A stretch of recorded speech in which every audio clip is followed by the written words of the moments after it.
Welcome to American Education FM, everybody. I'm Dr. Sean Brooks. I have to tell you, we are really living, of course, in an interesting time. And I know that that's remarkably redundant, but there are numerous distractions taking place right now, I think, that are very, very interesting. A lot of things, of course, are being revealed. A lot of these illegal mandates, as we know, are being lifted.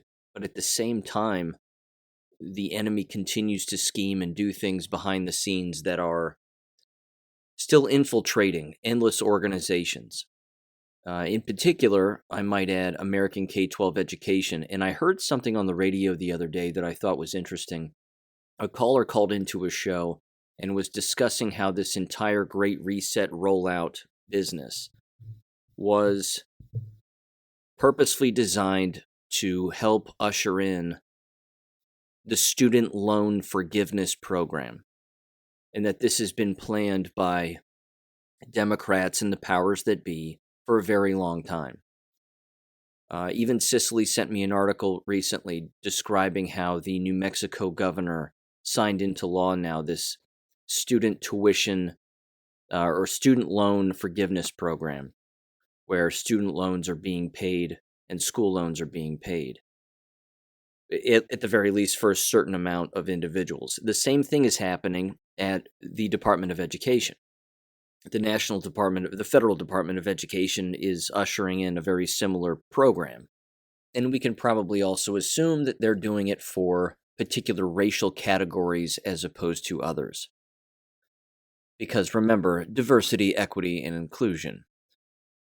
Given all of that, I think that it is important to understand that this is communism. That any time the government is promising the people that they can buy something and then not have to pay for it, and that the government claims that it will pay for it, when in fact the government will still steal from endless individuals either through taxes or the higher cost of living or gas prices or whatever it may be. It's always the illusion of saving money. And again, it's just communism. Even Lenin stated that socialism was just a purposeful step toward communism, or something along those lines. I'm paraphrasing, but that was essentially it. That's exactly what these quote-unquote student loan forgiveness programs are all about.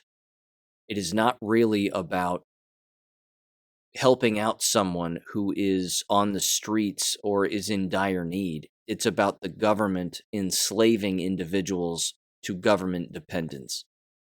That's the entire point. That's the entire plan. So, along those same lines, however, I came across this, and this is frightening. This comes directly from the CDC. And I wanted to mention this too because, again, it ties into the next story that I'm going to mention after this. And I want to read through this because this is rather specific. If anyone out there actually believes that these global organizations do not have their fingers inside of the entire K-12 higher ed apparatus throughout the world, in particular in America, you are sorely mistaken. The fact is that the CDC, the World Economic Forum, the United Nations, all of them are tied in together in the interest of overtaking everything that is, or what is perceived to be, public, private, charter, and magnet school education. So the CDC specifically has outlined what they are calling their whole school, whole community, whole child model. And it is, again, acronym WSCC. At face value, a naive educator would look at this and say, this is a fantastic thing. Well, this is great. It's bringing in health, it's bringing in physical education, it's bringing in all kinds of things inside of this CDC wheel of community, and we're going to be helping not just students in school learn more, but people outside of the school, and it's going to be great. Ladies and gentlemen, it is communism, more specifically designed to steal children away from the home and to take the mind of the child away from the parent. And again, put it under the entire nefarious cloak of government. That is the point of this. And I'm going to read through again some of these benchmarks. There are many, but I'm going to read through the general overview of this. And again, you can imagine where this all leads. It says, quote, this is on CDC.gov's website under healthy schools. It says, quote, the education, public health, and school health sectors have each called for greater alignment that includes integration and collaboration. See all these words? All of this Marxist lingo, all of this communistic lingo is all being rolled out here in their very description.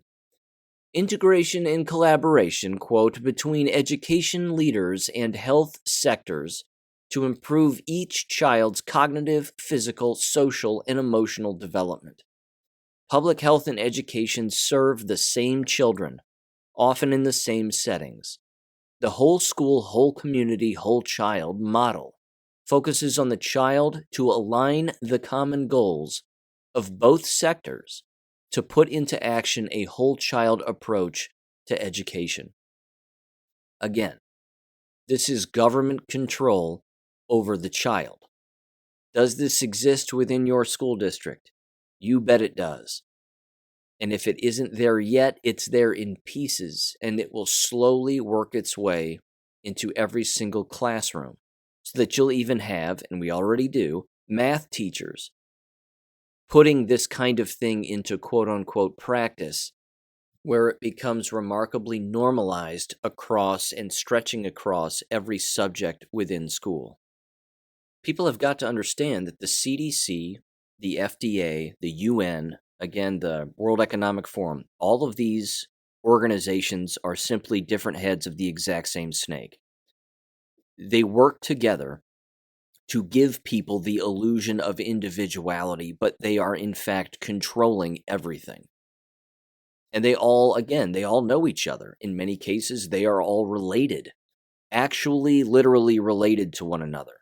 The husband of this organization happens to be the wife of the assistant vice president of this organization, and so on and so on and so on.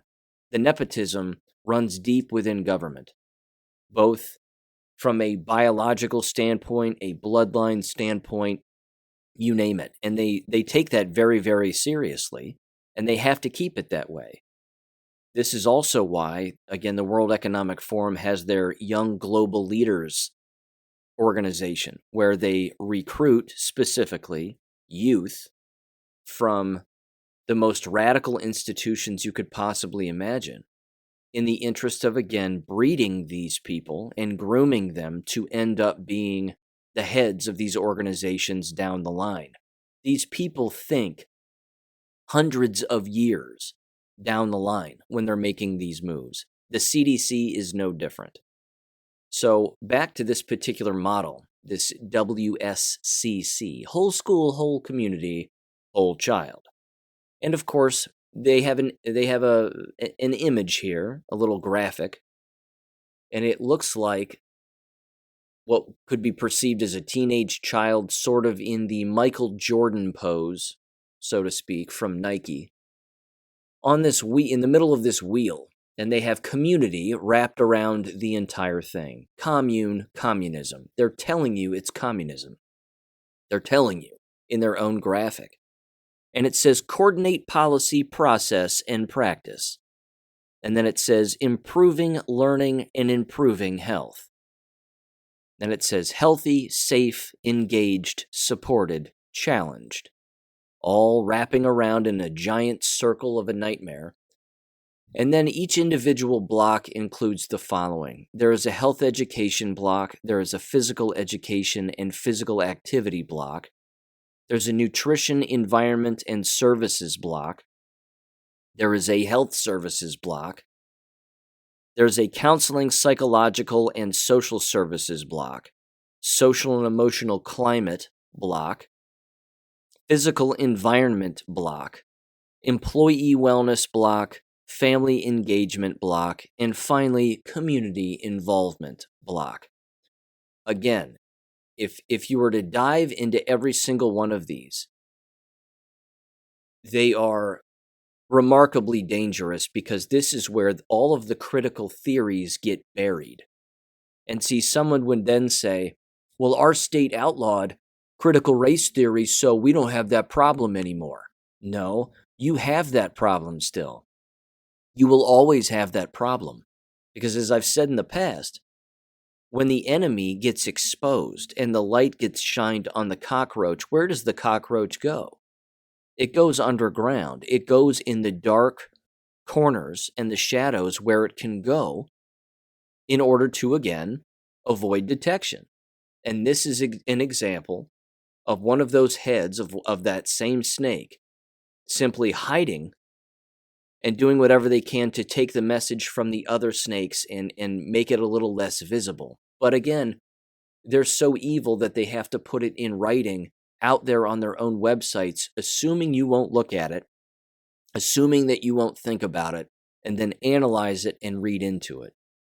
So for example, I just clicked on the social and emotional climate section. Now you can of course learn more about all 10 of these nefarious components individually on your own time, and I could spend the whole episode on this. I have other things I want to go over, but when you click on the wheel and these different blocks on this wheel, so I just clicked on the social and emotional climate block, and it says the following. It says a positive social and emotional school climate is conducive to effective teaching and learning. The school climate can affect student engagement in school activities, relationships with other students, staff, family, and community. There's that word community again. Communism. It says health and growth and academic performance. It's word salad that is a giant umbrella that allows these individuals to put in anything that they want within this particular category, and then ultimately use the CDC's definition as justification for implementing this entire wheel of a nightmare within any school or any classroom. So again, it doesn't have to say critical race theory this, critical gender theory that. They can just stick it in to any of these blocks that they want and bring it up. And then, of course, if a complaint comes down the line, all they have to do is point at the CDC's website and say, hey, look, the CDC said this. You know, we did all of these things that the CDC told us over the last 2 years. So this has to do with education. And, you know, I'm involved in this, so I have to do this also. Again, the brainwashing that takes place with American educators is alarming enough. So don't think for a minute that they would not adopt something like this without giving it a moment's thought. They certainly would. In fact, my interest is more piqued as to what the actual definitions of these are going to be. The next one, however, this will be the last one I read. It says counseling, psychological, and social services.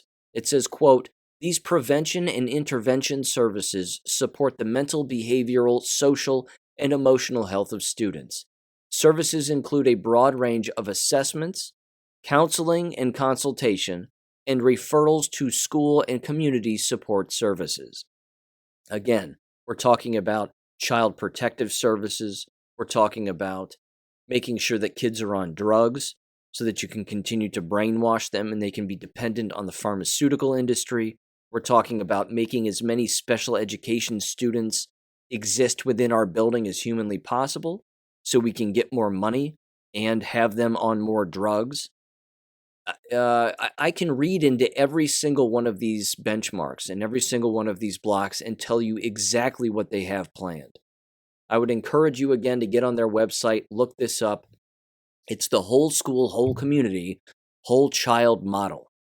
And it's a nightmare. And again, anybody who is following this, implementing this, it is government control over the individual child. Certainly from preschool all the way through high school, but they already have this structured at the college and university level on a constant basis.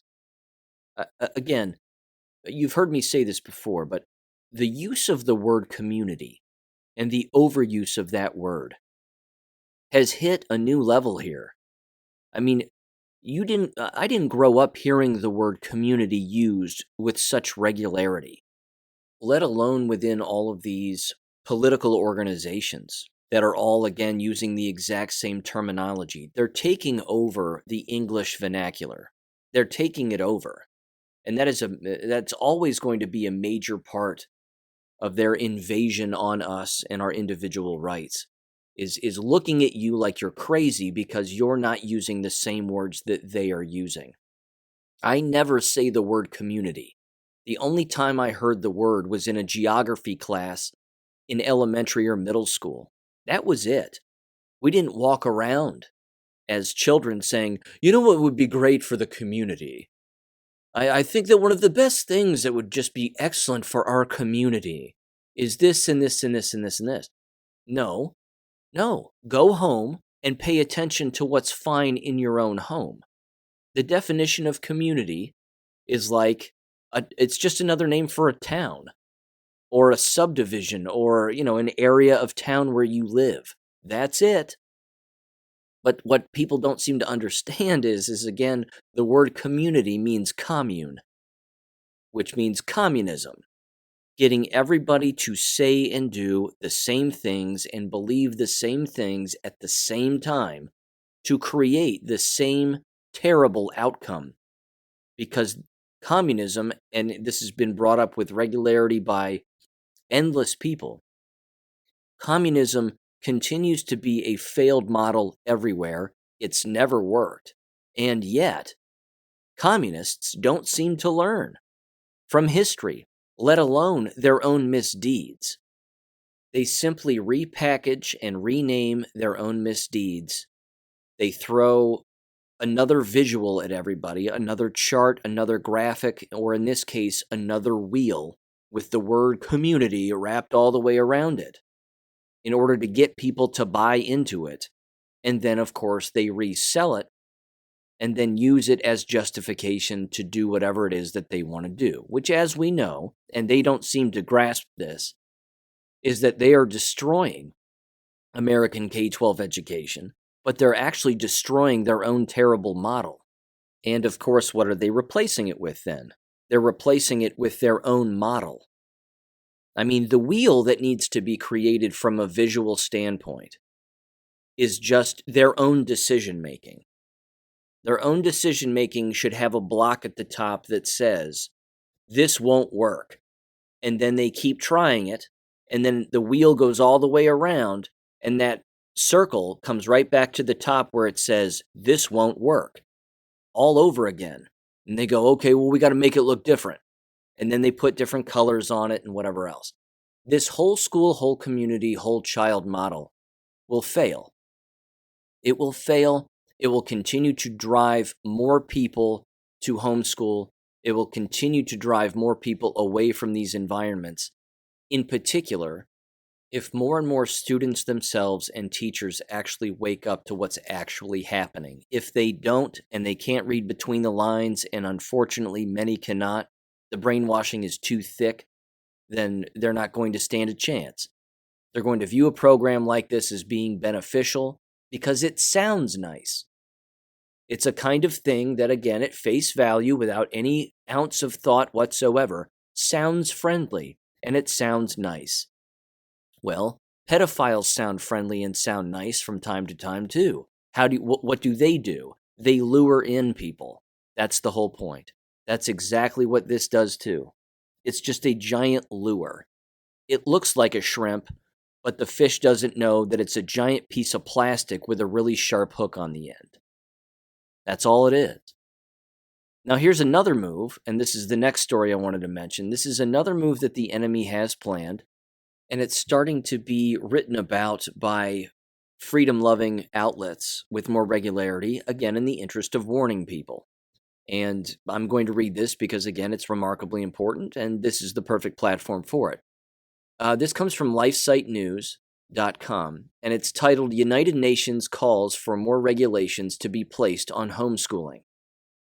Again, one of the things that I read right at the end of the book, The Bilderberg Group, and if you haven't read that book, I highly recommend it. It's remarkably frightening. And it ends on a very serious note. And it basically ends by saying, the enemy won't quit. That's basically it. I'm not summarizing the entire book by any stretch of the imagination, but the book ends by basically saying again, the enemy will not stop. If the enemy sees individuals and freedom and individuals who love freedom in any avenue, including the home itself, it will do whatever it can to take it away as much as humanly possible, in particular, like the CDC program, under the guise of looking like it's helpful, when in fact it is not. Let me give you another example very quickly. It's a very specific example. The smart meters that exist inside of homes that calculate the amount of electricity that you're using on a day in, day out basis, month in, month out basis. The smart meters are hooked to 5G. So when the 5G kicks on in a local town, city, whatever, community, what they end up doing is it ends up turning on that smart meter so you have 5G pumping through your entire house. That's not healthy. But what did they do when they were selling 5G meters to people? They told families, well, you won't have to pay a monthly charge anymore because we'll just be able to wirelessly upload that data to our servers and then calculate it and then bill you. It's the illusion of freedom. It's the illusion of saving money when in fact it's the backdoor way of slapping you in the back of the head with something that's remarkably unhealthy. And the enemy knows specifically here that more families are homeschooling. They know that more families are independent. They know that they are leaning that way. And as I've said and brought up in the last episode, certainly, those numbers, or the last couple of episodes, those numbers are only going to increase over time.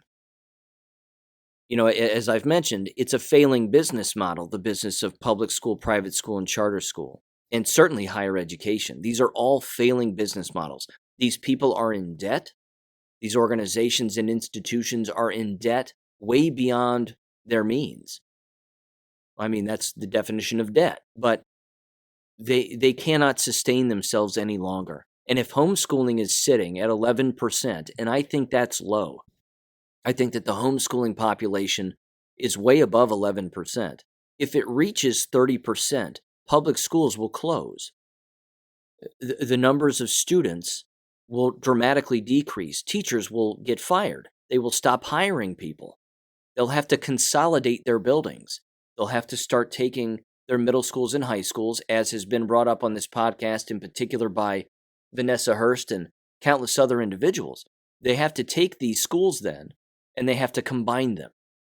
And when you do that, and you combine middle schools and high schools together, in particular, if it's all the same, it's the illusion of creating a homeschool-like environment, but it's remarkably unsafe because you have then elementary school students, for the most part, being somewhere around middle school students and high school students, and at the exact same time, it becomes easier for organizations like the CDC to show up and sell all of their programs to one confined location or community. Then you have an actual commune, and that will fail also. So, again, if the homeschooling population increases to 30+%, these buildings will close. That will happen. But that does not mean, again, in particular in this case, that organizations like the United Nations, who of course control American politicians, and they do, as does the World Economic Forum, same head, different heads, same snake, they're going to have their fingers in this cookie jar of homeschooling. And they're going to do whatever they have to do to push forth legislation that taxes more and more homeschoolers. Again, fortunately, here in America, there are some politicians that have voted and passed into law all of these voucher programs where you don't have to pay public school taxes anymore if you're homeschooling. That does happen in some places. I don't have the list of states right off the top of my head. I know that that's the case with many religious schools as well. If you send your child to a religious school, you can take all of that tax money that you were going to give the public school, and you can keep it for yourself and put it toward your your private religious school, so to speak. But again, homeschooling is the best option, but that is exactly why the enemy knows that. So here's what the article says. It says, quote, as the debate over parental involvement in education continues, there's no debate. There's a right and a wrong. This is a black and white issue, but either way. It says a new UN report suggests more regulation needs to be placed on those opting to homeschool their children. In the United Nations' latest Global Education Monitoring Report for 2021-2022, titled Non-State Actors in Education, Who Chooses, Who Loses, the global organization suggests that a stricter regulatory system needs to be implemented to ensure that there is uniformity, communism, in what children are taught regardless of where or by whom they are educated. So what will happen with this? I'm going to continue to read through this because every paragraph needs to be read. What they will do is they'll attack the homeschooling programs themselves that are sold to homeschooling parents and families. The Abecas, the CalvertEducation.com organizations, maybe not the Ron Paul curriculum, but certainly others. They'll do whatever they can to tax them and regulate them, which is a very difficult thing to do because, again, many of them are private organizations.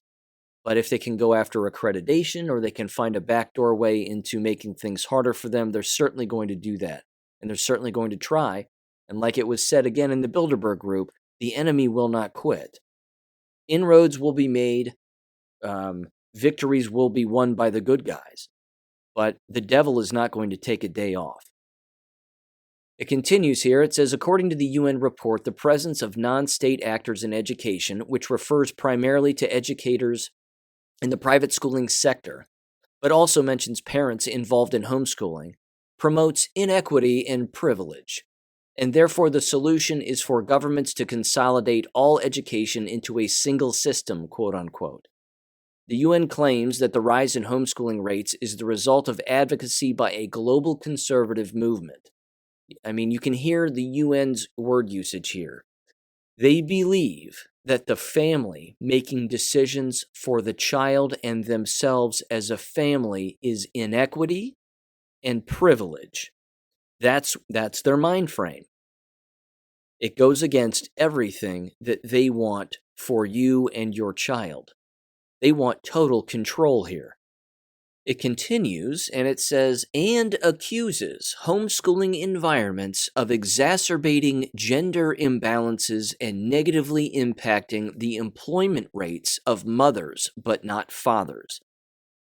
I gotta tell you what. This is what grinds my gears. This is Marxism to the bone. And just as a history lesson, in case you're curious, that paragraph right there actually defines something that Adolf Hitler, believe it or not, because he's the most lied about person in the history of history, probably, but he actually said that right there is the biggest problem with Marxism. He detested Marxism, and he openly stated that Marxism is a lie designed to lie specifically to females, to trick them into believing that government has something in store for them that is better than the family, when in fact it's designed to trick the female into hating children, hating marriage, hating all of it.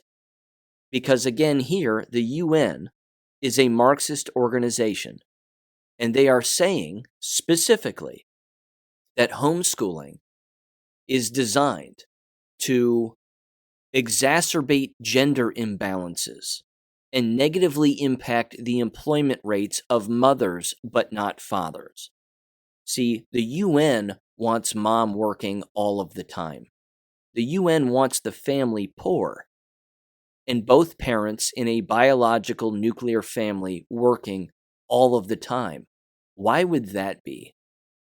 So that government can raise your child. See, people don't know this about old Germany and old Europe. They don't read about it. They believe what exists in their textbooks and the narratives that are portrayed in Hollywood about this, that, or the other without doing any investigation whatsoever. The family was cherished in old Europe before the war, before World War II. It was cherished. There was a time during World War I, certainly, where it was being destroyed, and it was being destroyed on purpose.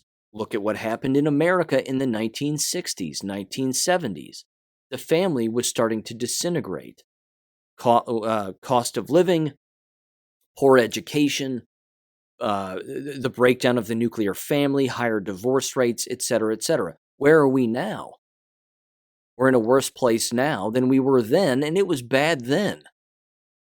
So again, these organizations want you dead, but they want to control you first.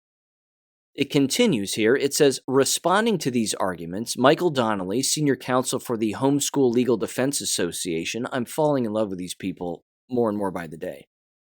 It says, he wrote in a in-depth analysis of the report that, quote, there is something deeply flawed with an international body that views workforce participation as the be-all and end-all of human flourishing, especially when the topic is actually the education of children. He's 100% right. He then stated that, quote, many parents who stayed home and continued to do so en masse earned something more valuable and irreplaceable. That is, respect from and time with their children, the lawyer and homeschool advocate added. Continuing in his analysis of the UN's report, Donnelly mentioned that the UN's claim that government education is necessary because it promotes, quote, noble ideas and ruling ideologies, unquote, is precisely why many parents are drawn to homeschooling today. Quote, does equity mean teaching children to see all aspects of life through the lens of race? Does inclusion mean giving biological males access to girls' sports and locker rooms, unquote?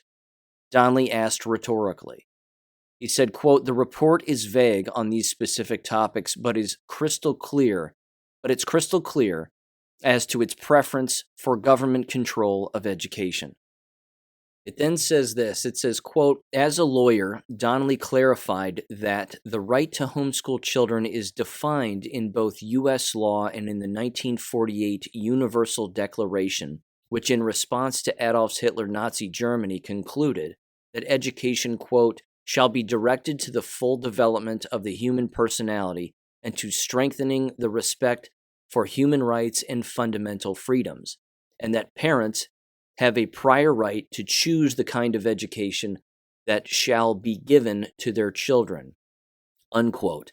This requires a little bit of analysis here from a historic standpoint also. Anytime that you hear of one of these organizations or government, again, using the name Adolf Hitler and Nazi Germany and throwing it under the bus and saying, well, Hitler wanted the opposite of freedom and this, that, and the other, and Hitler this and Hitler that. I have to tell you, it's exhausting, and that should be the first red flag that anybody has.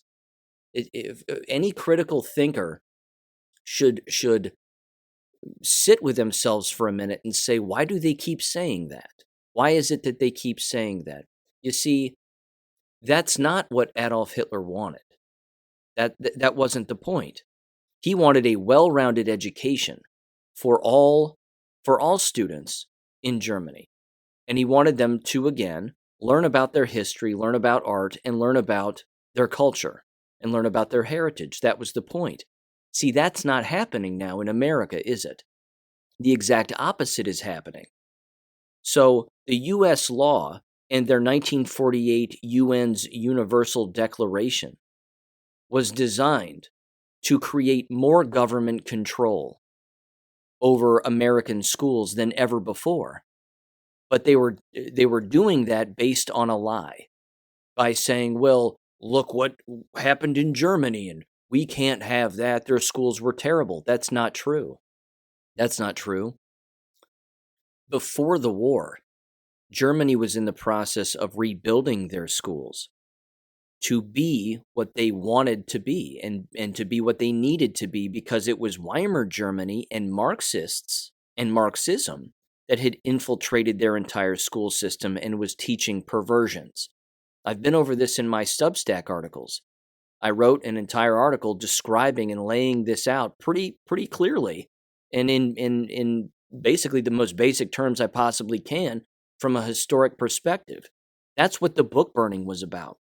It was about going through these libraries and getting rid of the very books that you see mothers and fathers and students in American school board meetings now reading from and saying we have to get rid of these books. Well, the government said back then in Germany, when Hitler was in control and had been voted on and voted for, he said, well, great, let's burn them. Let's get rid of them. And people did. And it was great, and it was fine. I mean, no one had a problem with it except for the very Marxists that wanted that literature in those books to destroy children and to brainwash children. That was the whole point. So, again, you can't give these people an inch. They will take a mile, and they'll do whatever they can to go back to the old, well, Hitler did this, and Hitler did that. It's exhausting. It's so lazy. It's just lazy. It continues here and wraps up, and it says, quote, instead of leaning into more government control, UN education policy experts should lean into the evidence and into the UN's own history and ideal of freedom by supporting policies that put parents in charge of making decisions about their children's education, Donnelly proposed. He's right. He's right again. It then says such a reversal would be a much more faithful reflection of the ideas represented in its own human rights treaties. Those treaties, again, is just paperwork. It's just words on paper to, again, manipulate people into thinking that they have everybody's interests at heart as an individual when it comes to freedom. The exact opposite is true. It's always the exact opposite that is true. It then says, quote, the topic of parental involvement in education has been a hot-button issue in America and other Western nations in recent months, more like recent years, if not decades. It then says, quote, in Florida, Governor Ron DeSantis received major backlash from the so-called LGBT community and other left-wing activists for signing a bill that protects young children from being taught about radical sexual concepts like transgenderism and gender identity. You see, that's Marxism. Learning about that stuff in school, all of those perversions, is Marxism. Now go back in history and think about all of the people that detested Marxism. All of the cultures, country leaders, citizens, the citizens, ladies and gentlemen, the specific individuals within these countries that vote for people who detest Marxism. They're in the majority. They're always in the majority. Marxism is in the vast minority. That's why they have to scream at the top of their lungs all of the time. That's why they have to engage in criminal activity, because they know that their message is flawed. It wraps up and says, while Republican states largely favor such protections, and even that is a lie, it says Democrat-run states like New Jersey have taken the opposite approach and have devised an even more radical curriculum that will teach second graders about gender identity and sexual orientation, unquote. You see, some of them are so blatant with their Marxism and their perversion that they make it law. Oh, you're going to learn about this when you're this age all of the time, whether you like it or not. And then there are other states that, again, claim to make small inroads in an effort to provide, parents more choice and this, that, and the other, when in fact, even those individuals are controlled to some extent. So the point is this: the homeschooling battle is a battle because this is a war, and that battle is going to continue, and the enemy is going to continue to try and make multiple attempts. They won't quit. The devil, again, doesn't take a day off.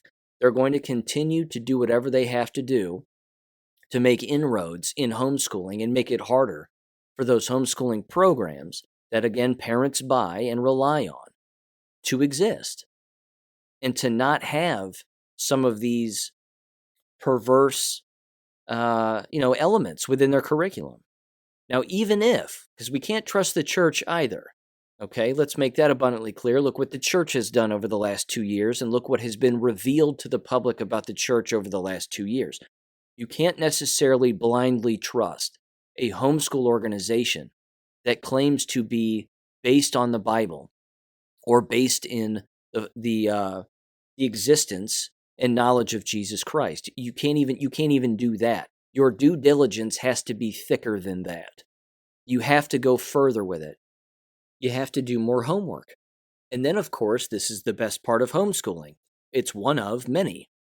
You get to decide how far down the rabbit hole you want to take your children. You get to decide how much of the truth you want to reveal to your children. And again, the limitations are endless. I mean, there's no chains on them. There are no puppet strings. There's no permission form that you have to fill out in order to have a particular discussion. This stretches directly into the First Amendment. All of it is designed to destroy the First Amendment and to trick people into believing that freedom of speech is inequitable, that freedom of speech is privilege, and government has the best ideas for you, and oh, by the way, if you want to have that discussion in the classroom, make sure that you fill out this particular permission form.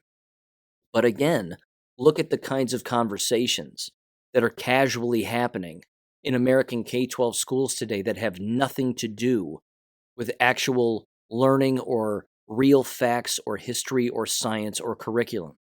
It's perversions now. Are they filling out permission forms to talk about perversions? No, they're just doing it. But if you want to talk about Jesus Christ, or you want to talk about old Europe and the truths about old Europe and what was really going on, it's why they don't teach European history in school, ladies and gentlemen. It's not an accident. It's a giant on purpose.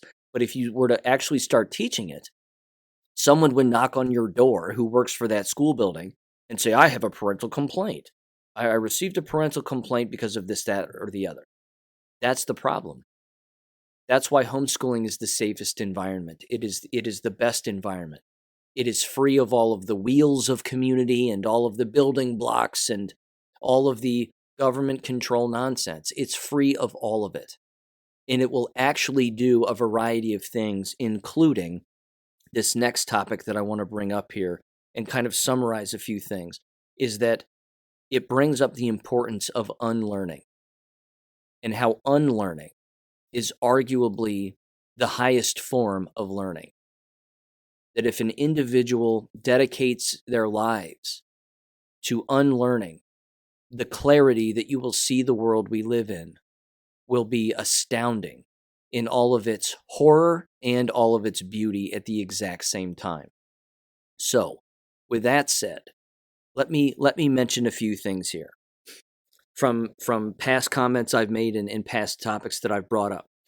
Me specifically as a human being, I am consistently unlearning. In fact, at the very beginning of this podcast, at its inception, it even exists on the coffee mugs that exist in the American Education FM shop. If you're interested, check it out. It's on the website. But unlearning is the best thing that we can do. And never stop unlearning was a tagline that I had associated with this podcast, because I firmly know it to be true, that this is something that just has to happen constantly. You have to suspend your beliefs, and you have to investigate and read and listen. And the reason that people don't click on particular things is because, again, they are afraid. They're afraid of unlearning. I'm not afraid to unlearn. I'm also not afraid to ask numerous questions and continue to ask those same questions. So let me give you an example of something I've brought up in the past, and frankly, it deserves a revisiting. I mentioned in a previous episode how I was astounded that no one was bringing up the business of these shots and these poisonous bioweapons as being sexually transmitted. It blew me away. I said, well, why isn't this being discussed? We know anecdotally that there are numerous, too many to calculate, cases of individuals where one sexual partner is jabbed and another is not. And the one who is not ends up becoming very sick from being with and around the individual who is jabbed. This led me down a more investigative approach, and certainly from a historic standpoint. So I thought to myself, okay, the viral delusion documentary in all of its parts has a section about HIV and AIDS. So I need to watch this and I need to examine this a little bit further. So I decided to do that. The scientists that are highlighted within that documentary state that HIV was a lie. Of course, as you've heard me bring up, viruses aren't real, and that continues to be true. There is only poison.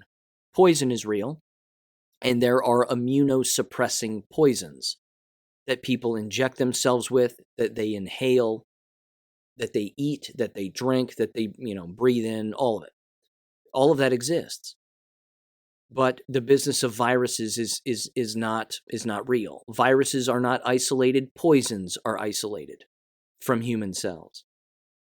And the reactions that human cells have with poisons can be isolated, but not viruses. This is a made-up name designed to scare and terrify people for generations, if not their entire, certainly generations, to say the least. And as I've brought up numerous times again, the word usage matters because it's manipulative. I mean, it is designed to manipulate people forever. So I watched that particular part, and I will link it in the description below because it's part 4 of that documentary.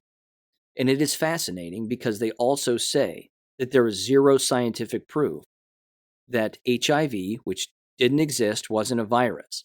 What existed, again, was poison, is that there was no proof that it was sexually transmitted. So that got me to thinking, well, if it wasn't sexually transmitted back then, and the immunosuppressing poisons that people were doing to themselves, either through, again, drug use or intravenous drug use or drinking particular poisons, alcohol abuse, XYZ, that if all of that was not sexually transmitted, then what does that mean about the COVID jabs? So there are more questions to be asked, is my point. There are more questions to be asked. I do know, again, for a fact, as this has been brought up on numerous occasions by countless people, that when you take unjabbed individuals and you put them in sexual contact with jabbed individuals, the unjabbed can get sick. Do they all? Probably not. That would be an assumption I would be making. But more specifically, from a scientific and medical standpoint, I'm not a medical doctor, but I don't have to be. I can be literate, that's enough. And I can be a thinker, and that's enough too. Do any of these immunosuppressive poisons that exist in these shots travel in seminal fluid? Again, I'm 90% certain that would be the case. Why am I 90% certain that would be the case? Because, at the very least, it has been brought up and proven that the elements that exist inside of the shots travel within every single body system in the human body. The reproductive organs in particular.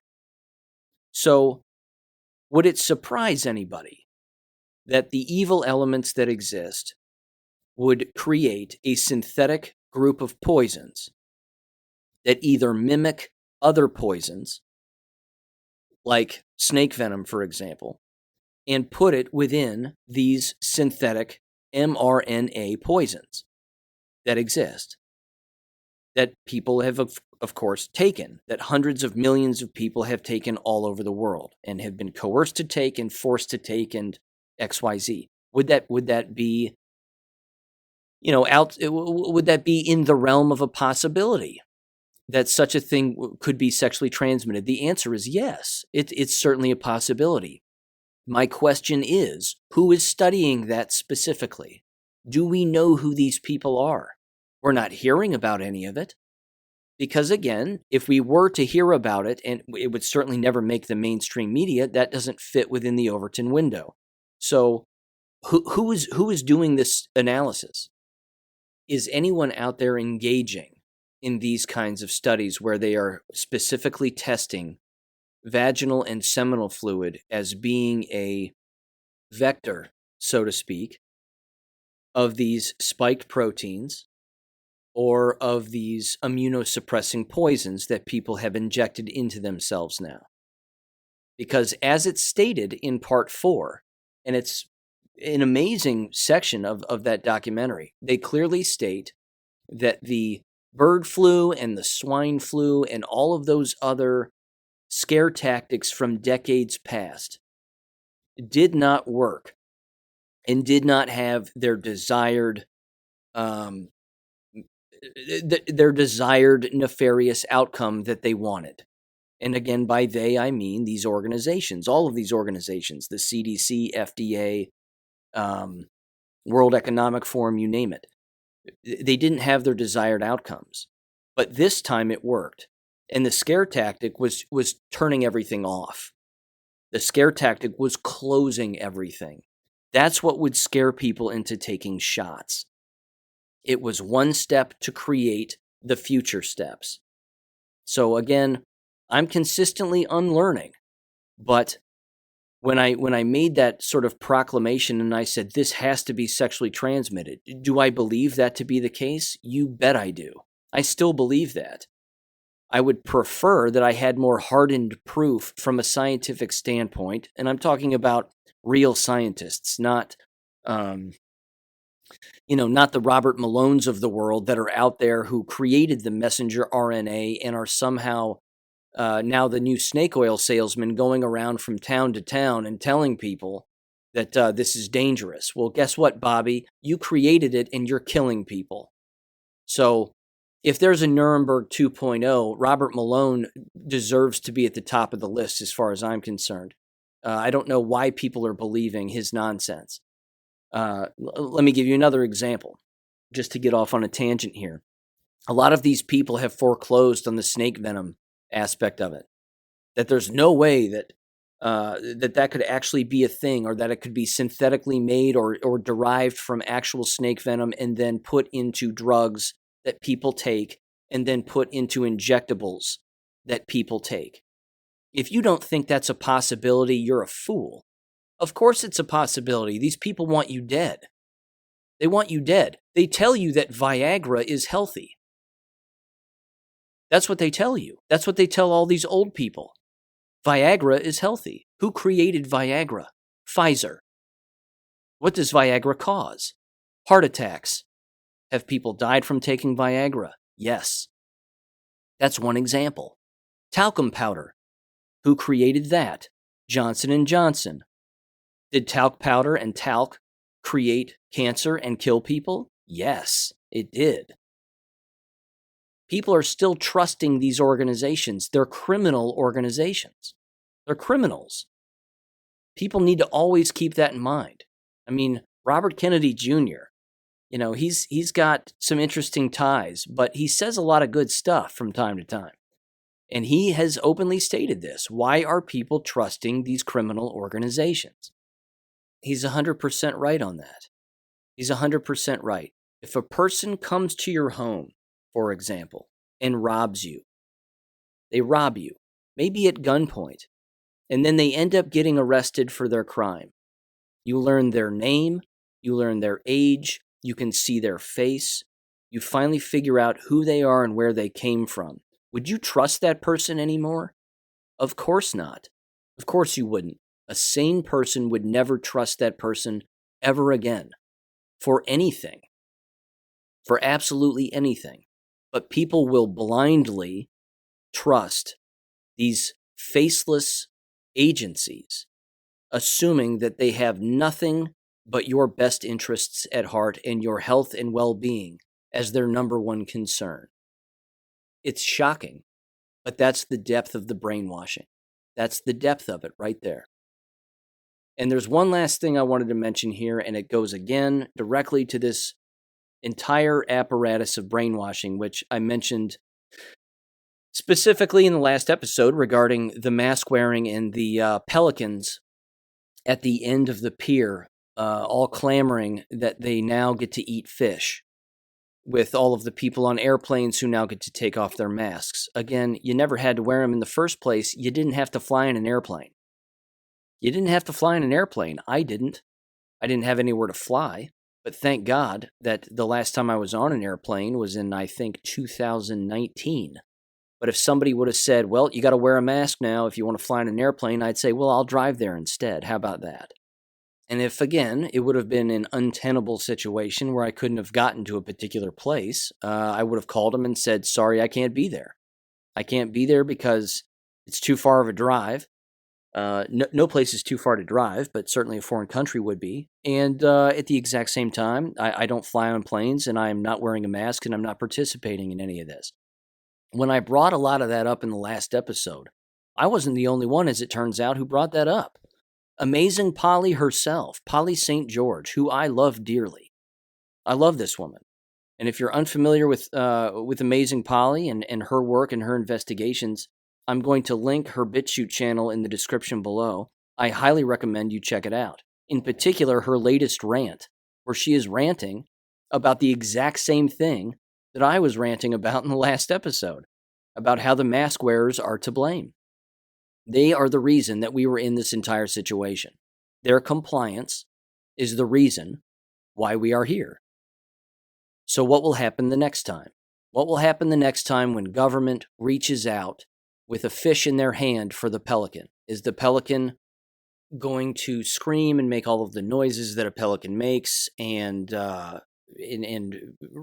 stick its head up in the air and try to grasp for that fish and beg government for the fish? Or is the pelican going to take its huge, strong neck, head, and beak and just blast government right in the chest? And then take the fish if they want the fish anyway? What's going to happen the next time? So I want to play just the very beginning of her rant because she's dead on. And here we go. What's got me going is the dropping of the mask mandates. That happened in Ontario, where I live, weeks ago. And it just happened, from what I understand, in the United States on airplanes because of a court judgment. And there's videos out there of people, getting the news as they're on a plane. And most of them cheer and take their masks off. Here's just one. April 18th, the Biden administration announced that the Transportation Security Administration will no longer enforce the federal mandate requiring masks in all U.S. airports and on board aircraft.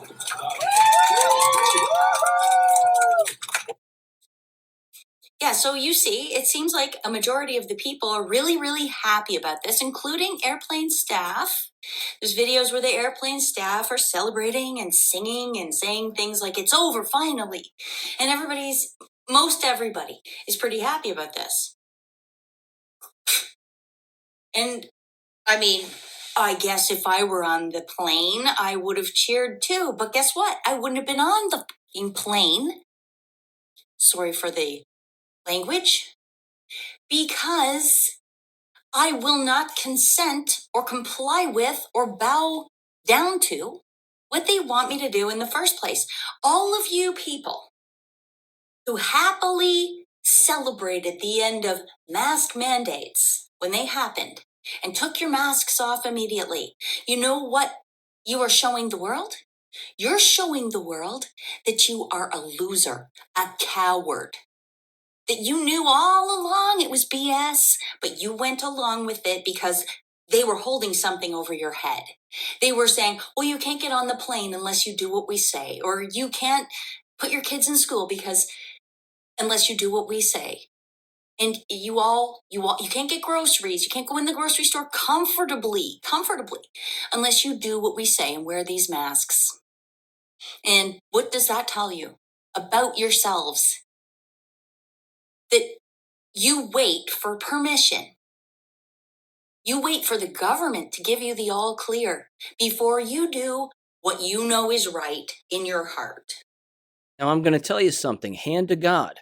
I mean this, as God is my witness. I did my rant on that before I even saw this video. Again, I'm not taking credit for having that thought. I'm not the only one, is my point. But I didn't watch her video and go, you know what, I'm going to rant about the exact same thing. I just love it. I mean, great minds think alike. There's no way that I'm the only person or she's the only person to have this wavelength of thought. Countless people have. Again, I threw it up on Gab a long time ago, and yeah, I mean, it got a lot of agreement. But she's 100% right. I agree with her. And we have to change. People have to change going forward here. How many more times are you willing to be lied to and manipulated regarding everything? Again, you've heard me say this too, the business of people having advanced degrees. Well, that person's a former chiropractor. They wouldn't know anything about medicine and what's going on regarding, particular poisons in the body and blah, blah, blah. Or that person's an educator or a former educator. What would they know about the COVID shots and this, that, and the other? If you're married to the letters behind a person's name, or what they used to do for a living, or something along those lines, and that somehow qualifies them to be able to comment on or investigate a particular issue, again, not a survivable skill. Enough people believed medical doctors over the last 2 years, and many of those people are dead. Many of those people who blindly believed medical doctors are in serious peril right now. People have to change. People have to unlearn, and they have to keep unlearning. If they don't, again, it's not a survivable skill. It's not a survivable characteristic to cease unlearning. So please, keep unlearning, continue unlearning. I'm going to link in the description below of this podcast 2 things. Part 4, again, of the Viral Delusion documentary, which is fascinating, to say the least. And Amazing Polly's channel, where you can hear the rest of her rant on this. What I also did on my BitChute channel, American Education FM, is I took about 5 sections of the Viral Delusion Part 4 documentary, and I chopped them up and edited them up just so that you could hear directly from these people regarding the HIV lie and the COVID lie, and how it's the exact same playbook and how it's the exact same rollout that has happened with both of these things. Using the fear tactics, using the propaganda, the media, Anthony Fauci, the whole apparatus against all of us as individuals. And it's only like an 18-minute video, but you still should watch the entire, I think it's about an hour and 40 some odd minutes of part 4. So I'll link that in the description below. Ladies and gentlemen, I want to end with this. And this was an anonymous post, and I'm just going to read it. I thought it was absolutely perfect for this time we are living in here. It's titled, "You Were Chosen Out of a Fallen World." It says, quote, "Being awake, speaking the truth, and doing the right thing takes courage. It is not the easy path through life. It is the hardest path. You will be persecuted, insulted, deplatformed, disowned, fired, and hated by the wicked and those still sleeping and brainwashed. The evil spiritual forces of this world will come against you. This is all worth keeping your soul intact, no matter how hard it gets. Thanks to all of you who take a stand for and defend the good, the beautiful, and the true. You were chosen out of a fallen world, and God woke you up for a reason." And then it ends here with a quote from Jesus Christ. Quote, "If the world hates you, understand that it hated me first. If you were of the world, it would love you as its own. Instead, the world hates you because you are not of the world, but I have chosen you out of the world." Unquote. Ladies and gentlemen, have a great weekend, and I'll catch you on Monday. Take care. Thank you for listening to American Education FM. Make sure and check out AmericanEducationFM.com for more information. Take care and God bless.